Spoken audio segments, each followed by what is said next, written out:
Today, we'll be making the popular taro and coconut dessert. All the ingredients and measurements will be down below. First, we'll start with our tapioca. Make sure to soak it for at least 2 hours.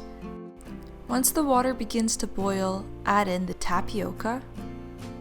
Mix, and once it begins to boil, we'll turn off the heat, cover it with a lid, and set it aside for 20 minutes. After 20 minutes, we'll drain the tapioca and we'll use this later. Now, we'll work on our taro.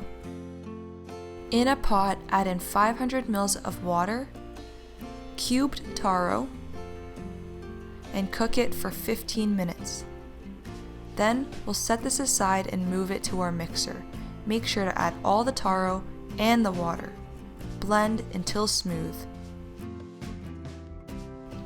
Now, we'll combine everything together to make our dessert. In a pot, add in 200 ml of water, coconut milk, and rock sugar. Mix to dissolve the sugar completely. Then add in our previously made taro mixture. Mix until smooth.